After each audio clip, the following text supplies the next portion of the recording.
You know, I was thinking about this Amber Gyger counter bitch. Yeah, I said it. Yeah, I called her a B word. You're damn right. What about it? First of all, let me explain. And let me talk about how I feel about this. And hopefully where I think what the verdict should be. This is DJ Wolf Live.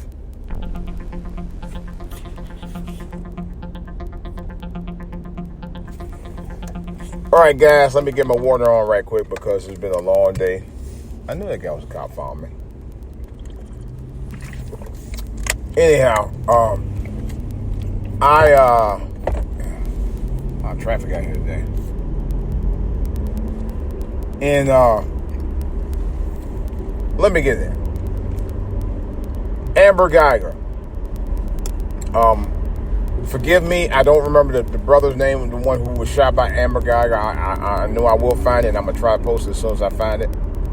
But anyway, she was the officer who, quote-unquote, mistakenly went to the wrong apartment thinking somebody was in her apartment when the bitch wasn't even on the same floor as the black man that she shot to death.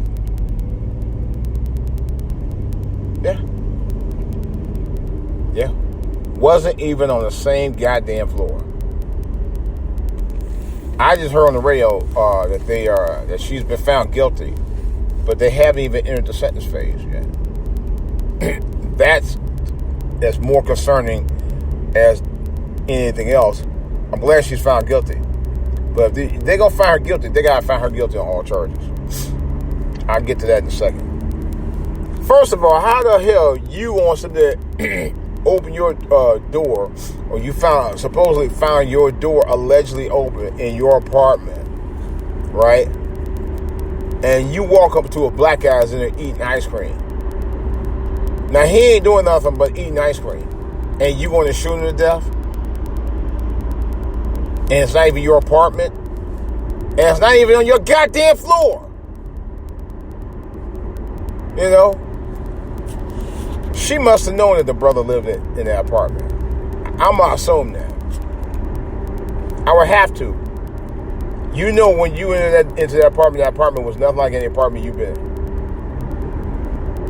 Other than yours. You knew that. All right? Common sense that you got to know where you're going. You're a cop, for God's sake. Why the hell would you just intermittently just walk into a black man's apartment? A black man who has not even bothered you, didn't know who the hell you were, and you shot him in cold blood for nothing. And he's like, oh, my fault. Bitch, please. You know, I'm tired of this white privilege always getting people off for doing bullshit that they know damn well they had no business doing in the first place, but they do it anyway. I'm sick of this mess. Honestly, I'm sick and tired of it. I really am. You know? And they keep getting away with this shit day in, day out, and I'm fucking tired of it. I swear to God I am. You know? All this mess about, well, you know, she didn't know any better. Oh, she made a dumb mistake. You made a deadly mistake, bitch. You know? Oh, she, you know, all kind of goofy stuff. I just heard just now talking about training. Oh, training they're trying to get, you know, because her lack of training. What do you mean your lack of training, motherfucker? You know goddamn well what your apartment look like. It don't take no training to figure out what your apartment look like. Goddamn. Your apartment looks like no other apartment other than yours. How the hell you gonna get it mixed up with his? Seriously? You full of shit. You full of shit from the start, too. And you know you are. Amber Gyger. This is what I'm talking about. You know, it's just racism at its worst.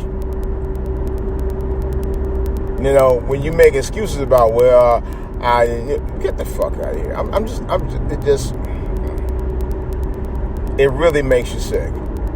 It makes you absolutely 100% sick. That's where it does. And the excuses are just mounting.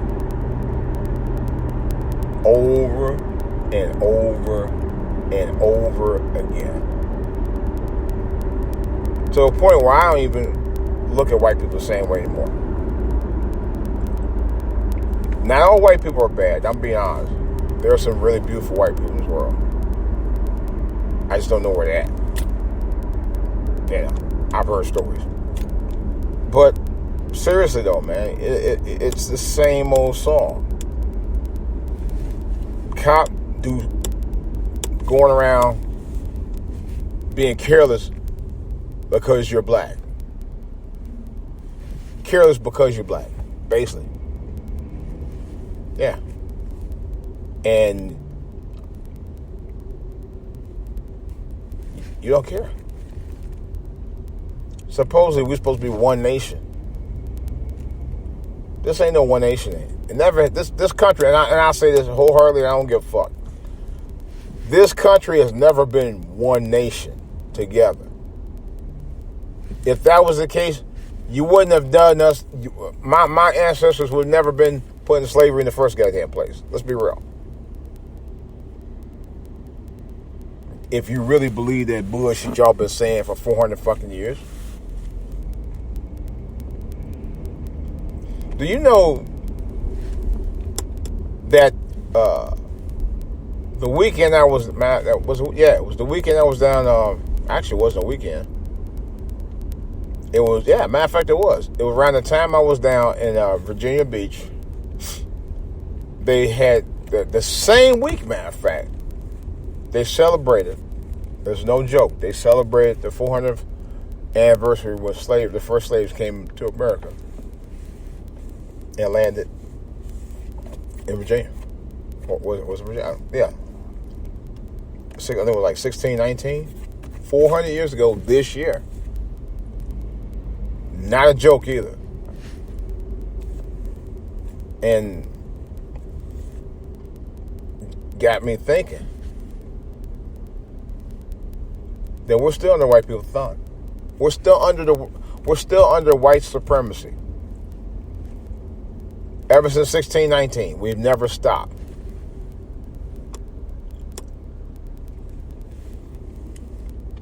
We've been under the thumb then. We damn sure haven't stopped being under the thumb. And for certain, we're under their thumb right now. It's like a never-ending cycle. What I also call that is the cycle of bullshit. This is part of the cycle of bullshit too. You know? It truly is. This part of the cycle of bullshit was started by white supremacy. Where they look at you and try to pretend like they're your equal, or you're their equal, when they're really devaluing you.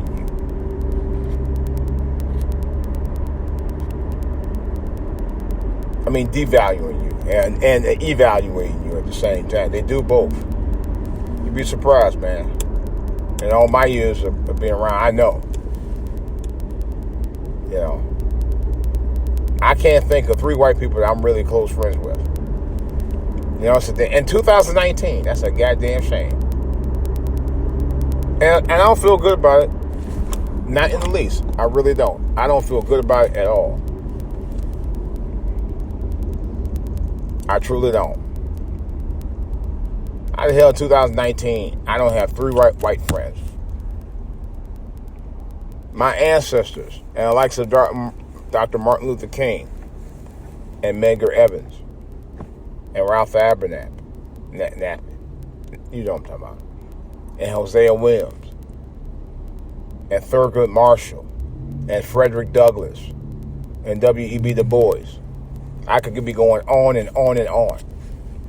Who have fought,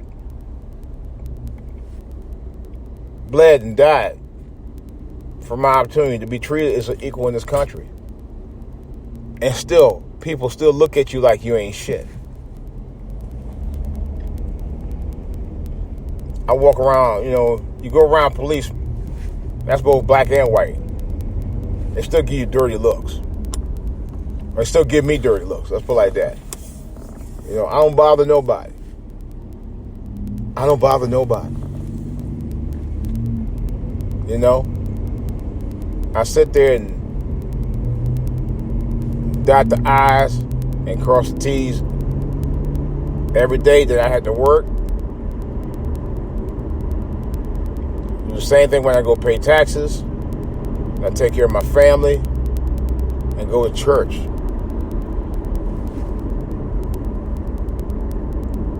Do all the right things. And white people still give you dirty looks. And black people still fuck with you. You know, and catch a case on you, or try to catch a case on your attitude or something. You know, that shit gets old. The same black people who talk about we need to give up the guns. You're right, we do. On each other. Give up the guns on each other. Stop putting guns up on each other, and learn to put them away.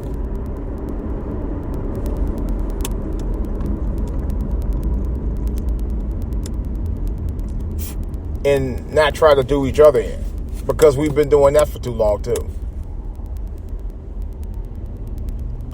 It's a shame, man. It's a shame. In 2019, I had to give my grown-ass son advice about what to do and not to do when you're around white people.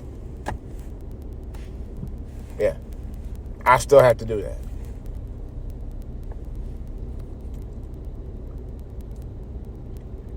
We're kids. Our kids. I'm talking to the African American community here. Our kids not only have to watch themselves in school, and watch the backs of school because of because of all this mess going on with these potential active shooters and all that, but they have to do the same thing when they get home. Many of them do. They have to watch themselves when they're at home. So for them, it's a 24-hour cycle of watching their backs no matter where they go. That's a damn shame. You have kids live in neighborhoods just like that, or in those situations. You know? And I ain't talking about over in other countries. I'm talking about right here in America. It's ridiculous, man. It's ridiculous. That's where it's so ridiculous, man. It's sad. It shouldn't be like this, people. Should not be like this at all. Ever should not be like this. There's no reason for it. No cause, no rhyme. No reason at all.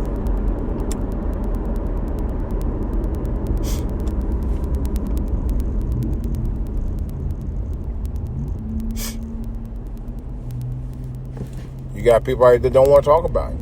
You got black people today still don't want to talk about it, just like they did 56 years. You got black people then didn't want to talk about it. Well, we don't want to upset Mr. Charlie. No, it's okay. There's Mr. Charlie.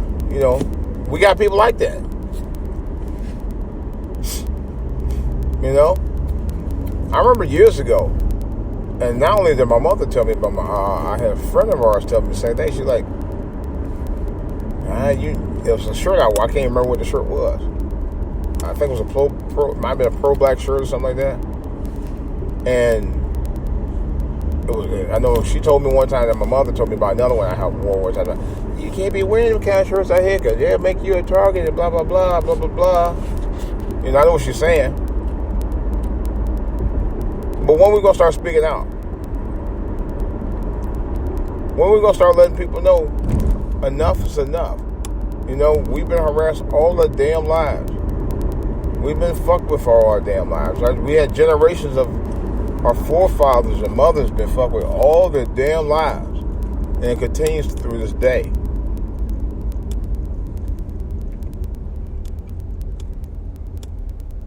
It still continues through this day.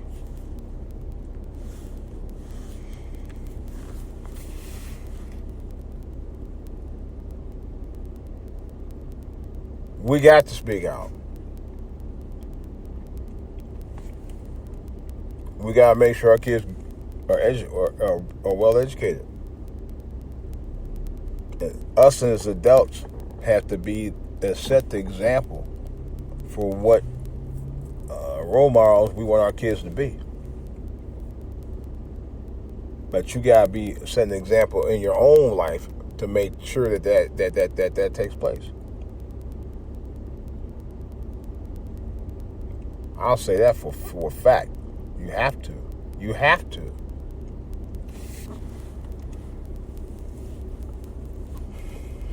Not, you're gonna be doing the repeat history all over again. This is DJ Wolf. I'm out.